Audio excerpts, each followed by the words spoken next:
الحمد لله نحمده ونستعينه ونستغفره ونعوذ بالله من شرور أنفسنا ومن سيئات أعمالنا من يهده الله فلا مضل له ومن يضلل فلا هادي له وأشهد أن لا إله إلا الله وحده لا شريك له وأشهد أن محمدًا عبده ورسوله أما بعد فإن خير الحديث كتاب الله وخير الهدي هدي محمد صلى الله عليه وسلم وشر الأمور محدثاتها وكل محدثة بدعة وكل بدعة ضلالة وكل ضلالة في النار يا أيها الذين آمنوا اتقوا الله حق تقاته ولا تموتن إلا وأنتم مسلمون يا أيها الناس اتقوا ربكم الذي خلقكم من نفس واحدة وخلق منها زوجها وبث منهما رجالا كثيرا ونساء واتقوا الله الذي تساءلون به والأرحام إن الله كان عليكم رقيبا يا أيها الذين آمنوا اتقوا الله وقولوا قولا سديدا يصلح لكم أعمالكم ويغفر لكم ذنوبكم ومن يطع الله ورسوله فقد فاز فوزا عظيما اللهم صل على محمد وعلى آل محمد كما صليت على إبراهيم وعلى آل إبراهيم إنك حميد مجيد اللهم بارك على محمد وعلى آل محمد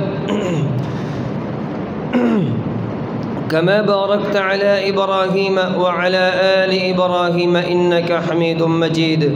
رب اشرح لي صدري ويسر لي أمري واحلل عقدة من لساني يفقه قولي رب يسر ولا تعسر وتمم بالخير أعوذ بالله السميع العليم من الشيطان الرجيم بسم الله الرحمن الرحيم ولا يغتب بعضكم بعضا أيحب أحدكم أن يأكل لحم أخيه ميتا فكرهتموه واتقوا الله إن الله تواب رحيم ہے قسم کی حمد و ثنا کبریائی بڑائی شہنشاہی یکتائی اللہ وحدہ لا شریک کے لیے جو مالک ملک خالق کل ہے درود و سلام امام الانبیاء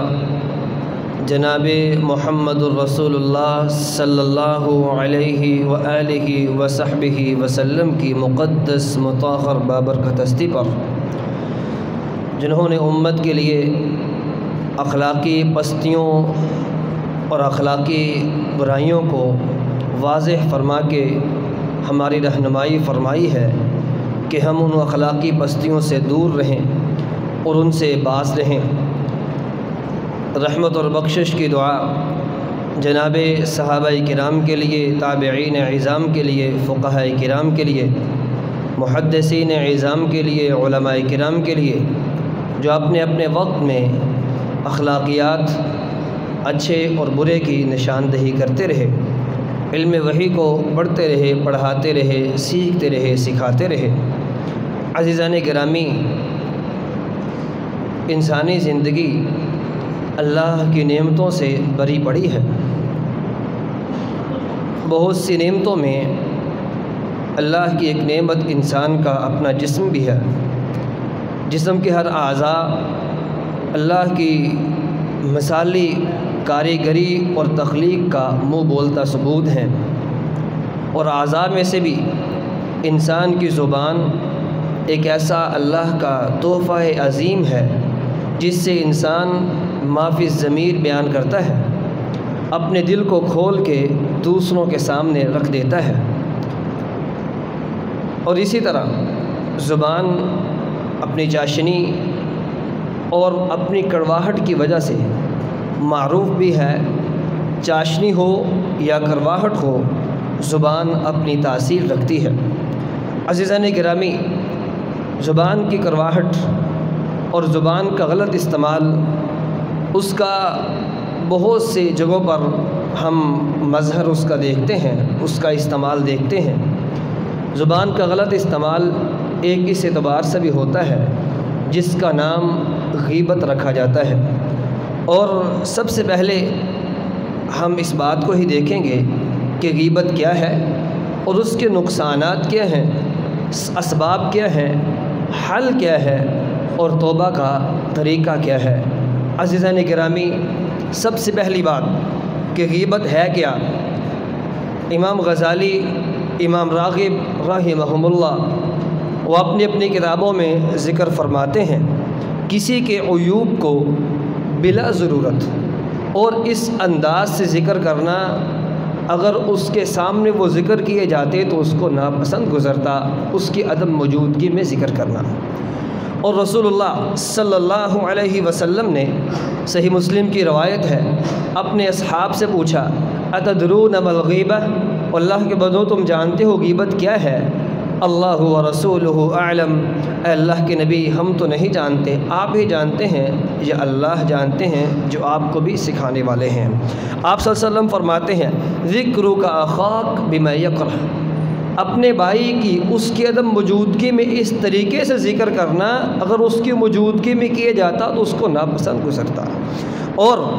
صحابہ نے پوچھا اللہ کے نبی ان کان فیہ ما تقول، اگر جو ہم اس کی عدم موجودگی میں اس کا ذکر کر رہے ہیں اگر وہ عیب، وہ بات اس میں موجود ہو، پھر آپ نے فرمایا پھر ہی تو غیبت ہے۔ وَإِن لَمْ يَكُنْ فِي فَقَدْ بَهَتَّ، اگر اس میں وہ عیب، وہ مصیبت، وہ بیماری، وہ بات نہ ہوتی تو یہ صریحاً بہتان تھا جس کی سخت وعید اللہ کے رسول صلی اللہ علیہ وسلم نے فرمائی ہے۔ عزیزان گرامی، غیبت اپنے اندر بہت سے انسان کی انفرادی زندگی میں، اجتماعی زندگی میں، معاشرتی اور سماجی زندگی میں بہت سے نقصانات رکھتی ہے۔ سب سے پہلا نقصان غیبت کرنے کا، غیبت ایک ایسا گناہ ہے جس کو گناہ کبیرہ کہا جاتا ہے، اور گناہ کبیرہ میں سے بھی سنگین گناہ کبیرہ۔ رسول اللہ صلی اللہ علیہ وسلم فرماتے ہیں، ابو داؤد اور مسند احمد کی روایت ہے، ان من اربى الربا، سب سے بڑا سود، ایک تو مالی اعتبار سے سود ہے، ایک انسان کا اخلاقی اعتبار سے، انسان کی جو ہے وہ اعمال کے اعتبار سے سب سے بڑا سود، سب سے بڑا گناہ یہ ہے الاستطالة فی عرض المسلم بغیر حق، ایک مسلمان اپنے مسلمان بھائی کے حوالے سے بغیر کسی وجہ سے اپنی زبان کو دراز کرتا ہے، اپنی زبان سے غلط قسم کے جملے نکالتا ہے۔ اور عزیزان گرامی، اس جرم کو، اس مصیبت کو کبیرہ گناہوں میں سے بھی بڑا کبیرہ گناہ، سنگین کبیرہ گناہ اس لیے قرار دیا گیا کہ یہ انسانی معاشرے میں حقوق العباد میں ایک زہر قاتل کی حیثیت رکھتی ہے۔ بالکل ویسے ہی جیسے حقوق اللہ میں شرک ایک ایسا گناہ ہے جو صرف کبیرہ نہیں بلکہ سنگین کبیرہ گناہ ہے، ایسے ہی غیبت حقوق العباد میں کبیرہ نہیں بلکہ سنگین کبیرہ گناہ ہے۔ جیسے حقوق اللہ میں شرک کرنا اللہ کے حقوق کی بدترین پیمالی کی بدترین مثال ہے، ایسے ہی حقوق العباد میں غیبت سنگین کبیرہ گناہ اس لیے کہ حقوق العباد کی پامالی کی بدترین مثال ہے۔ حضرات محترم، دوسری مصیبت، دوسرا نقصان ایک غیبت کرنے والے کے لیے، نعوذ باللہ من ذالک، غیبت کا رب تعالیٰ فرماتے ہیں یا ایہا الذین آمنوا اجتنبوا کثیرا من الظن ان بعض الظن اثم ولا تجسسوا ولا یغتب بعضکم بعضا، اے مسلمانوں ایک دوسرے کی غیبت نہ کرنا۔ ایحب احدکم ان یأکل لحم اخیہ میتا فکرہتموہ، اس میں پہلی بات یہ ہے کہ اللہ کا حکم ہے، اللہ جس کے ہم بندے ہیں، جس کے ہم غلام ہیں، جس کے ہم کہنے کار میں ہیں، جس کے پاس ہماری لگامیں ہیں، ہماری پیشانیاں ہیں جس کے پاس، وہ رب ہمیں حکم دے رہے ہیں وَلَا يَغْتَبْ بَعْضُكُمْ بَعْضًا، مسلمانوں کسی کی غیبت نہ کرنا۔ اور ساتھ اس کا نقصان کیا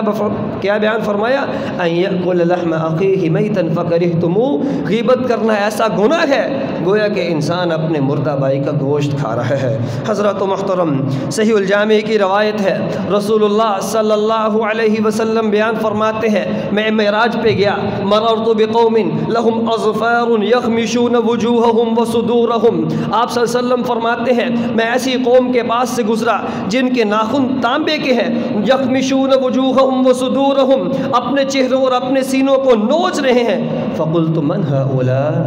یہ جبریل، میں نے پوچھا جبریل یہ کون سے لوگ ہیں جن کو اللہ نے اتنے کرب میں رکھا، اپنے ہی ناخنوں سے اپنا ہی گوشت نوچی جا رہے ہیں؟ فقال هؤلاء الذين يأكلون لحم لحوم الناس، اے میرے پیارے نبی، اے نبی صلی اللہ علیہ وسلم، یہ وہ حضرات، وہ لوگ ہیں، وہ بدنصیب ہیں جو دنیا کی زندگی میں اپنے بھائیوں کا گوشت کھایا کرتے تھے، وَيَقَعُونَ فِي إِعْرَاضِهِمْ، ان کی عزتوں کو اچھالا کرتے تھے، ان کی عزتوں کو سر راہ پامال کیا کرتے تھے۔ حضرت محترم، اسی طرح ایک صحابی رسول، ان سے غلطی ہوئی، صحیح روایت ہے، معروف روایت ہے، مختصراً عرض کرتا ہوں، غلطی ہوئی، رسول اللہ کے پاس حاضر ہوئے، اللہ کے نبی مجھ سے غلطی ہو چکی ہے اور میں شادی شدہ ہوں، مجھ پر حد قائم کر دیجئے۔ آپ نے اس سے پوچھا تم ہوش حواس میں ہو، اس سے بیان لیا، اقرار کروایا اور اس صحابہ سے کہا اس کو سنگسار کر دو، سزائے موت دے دو۔ سنگسار پتھر مار کے اس کو ختم کر دیا گیا۔ اب وہاں سے دو صحابی، دو حضرات وہ نکلتے ہیں اور جا رہے ہیں، جاتے جاتے حدیث کے الفاظ ہیں، وہ کہتے ہیں یہ کیسا آدمی ہے، اپنے آپ پہ اپنے نفس کے پیچھے لگ کے اس نے اتنا بڑا جرم قبول کر لیا، کون سا کسی کو پتہ چلا تھا، اور اپنے جرم کو قبول کر کے کتے کی موت نعوذ باللہ مارا گیا۔ اس کو کیا ملا؟ جب یہ دو لوگ باتیں کرتے جا رہے ہیں، اپنی اس مسجد میں جب فیصلہ کیا گیا، مسجد میں بات ہوئی، مسجد سے جا رہے ہیں اور یہ باتیں کرتے، تب سے تجزیہ کرتے جا رہے ہیں۔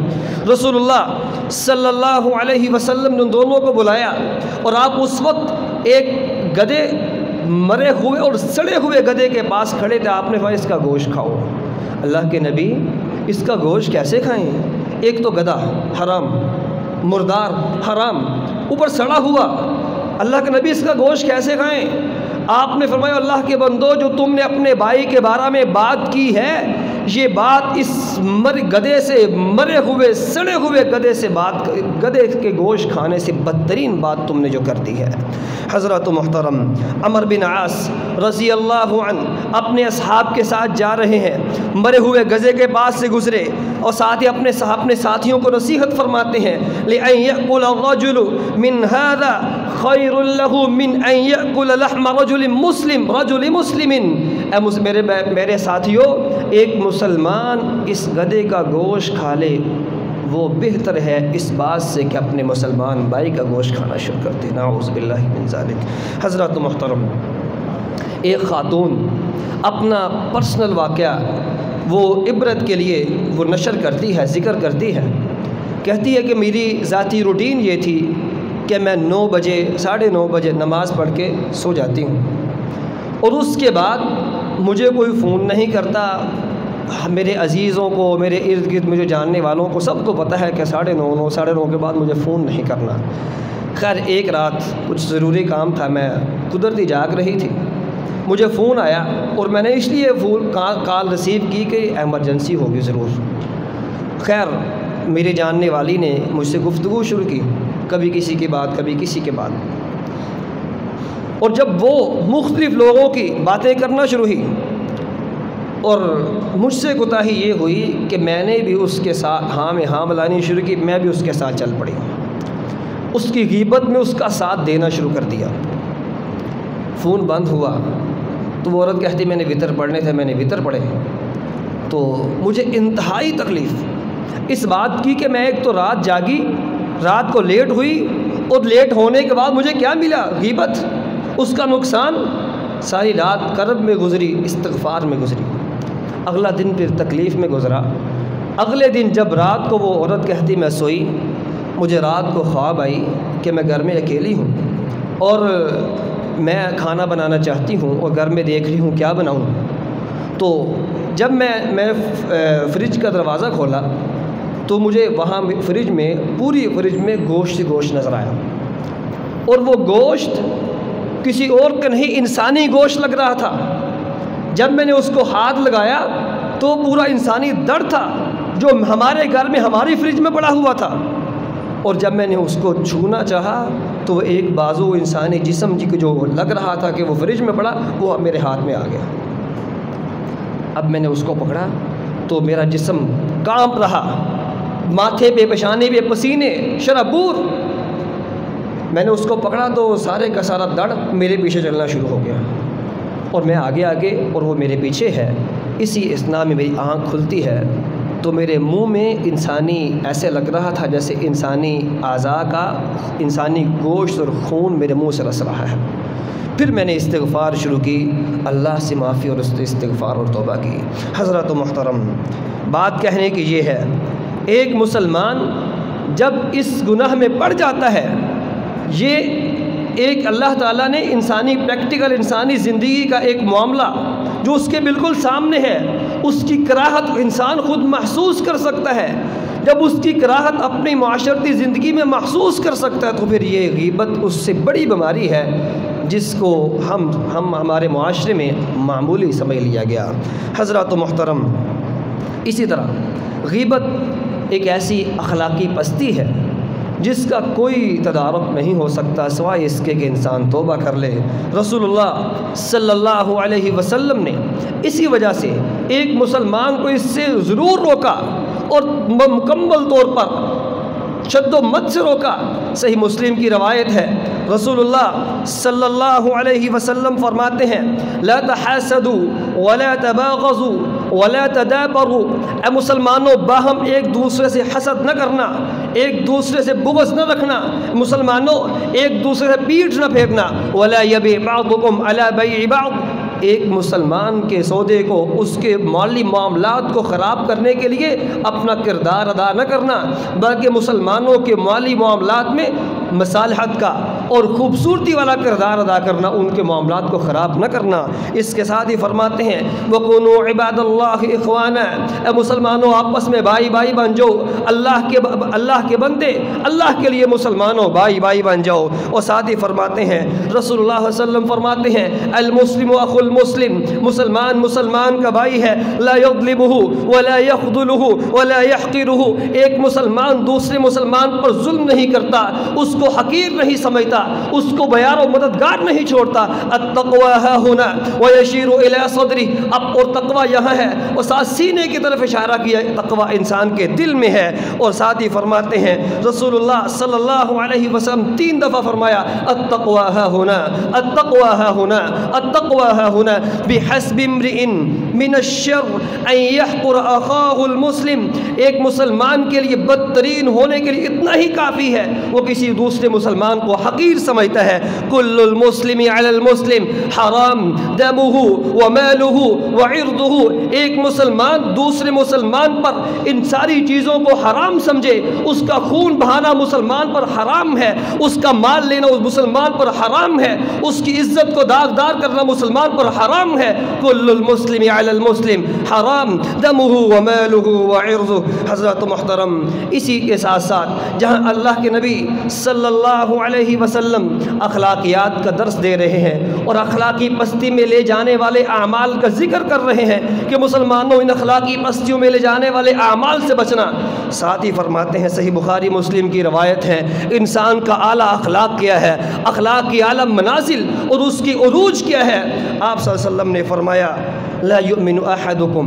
حتى اكون احب حتى يكون ما يحب لنفسه او كما قال عليه الصلاة والسلام، رسول اللہ فرماتے ہیں صلی اللہ علیہ وسلم ایک مسلمان تب تک مومن نہیں ہو سکتا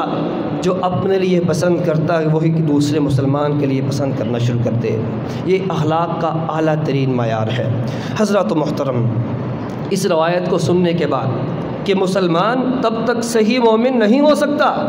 جب تک وہ وہی پسند کرے دوسرے مسلمان کے لیے جو اپنے لیے پسند کرتا ہے،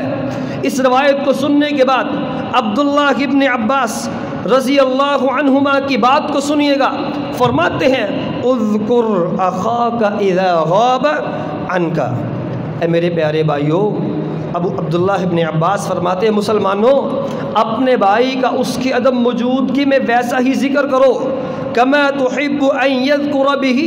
جیسا تم پسند کرتے ہو کہ تمہاری عدم موجودگی میں تمہارا ذکر کیا جائے. وَدَعَ مِنْهُ مَا تُحِبُّ أَن يَدَعَ مِنْكَ، اور مسلمان کو وہاں بے یار و مددگار چھوڑنا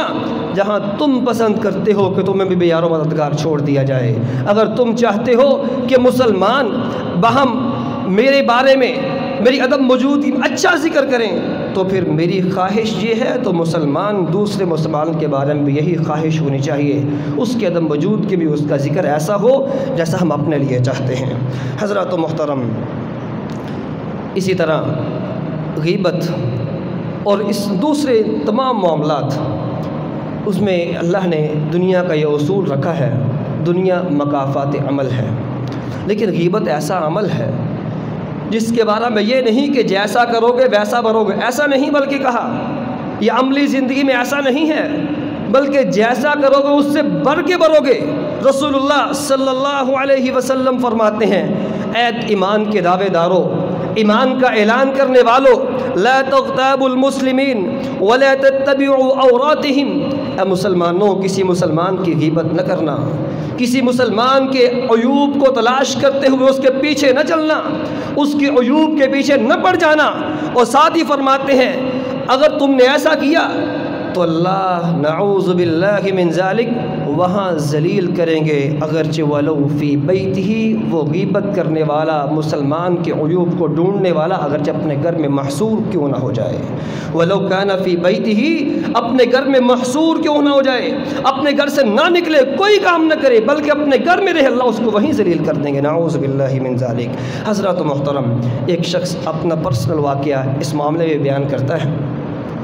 کہتا ہم کسی گھر میں تھے تو صاحب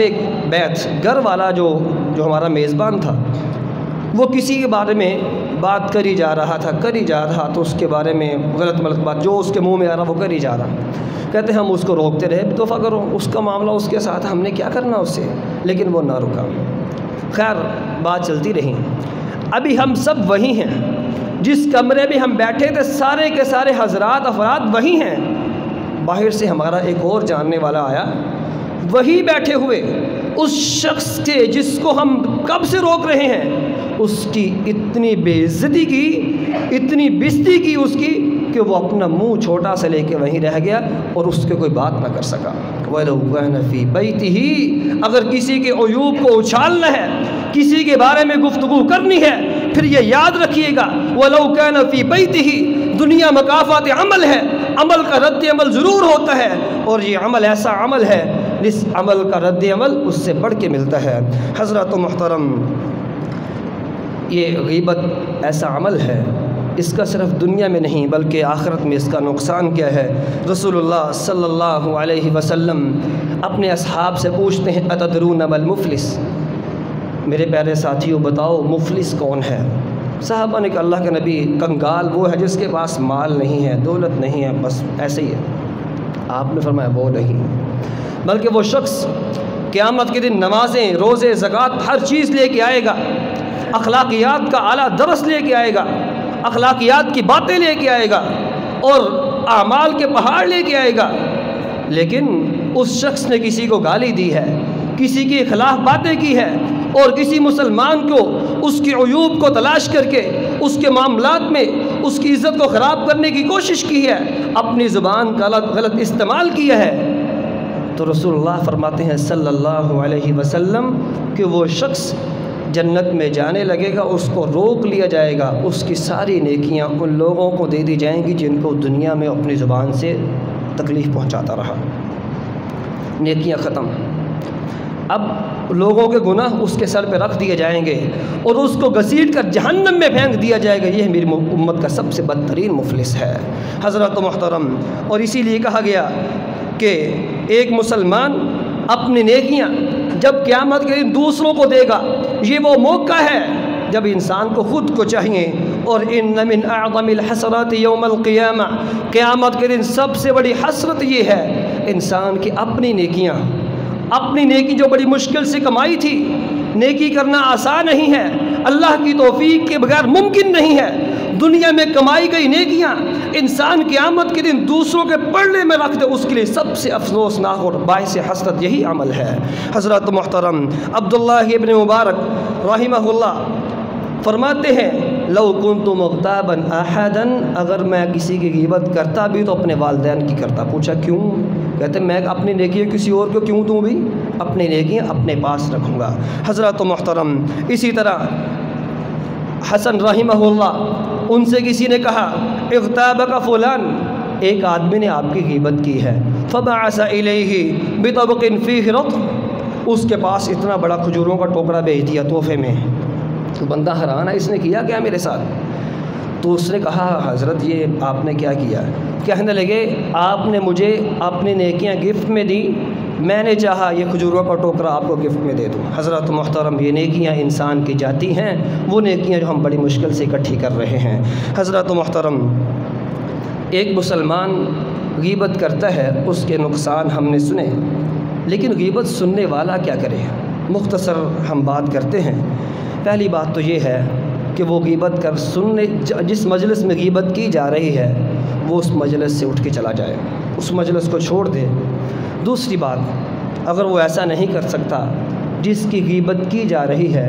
اس کا پھر دفاع شروع کر دے۔ اور ہم نے انشاءاللہ پھر کسی موقع پہ ہم پڑھیں گے،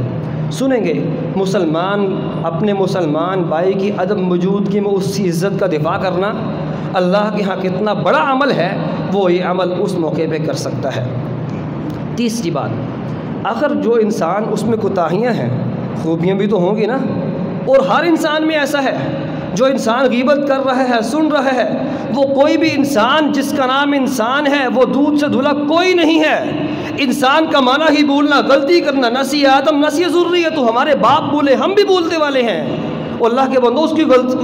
کچھ اچھائیاں بھی تو ہیں نا۔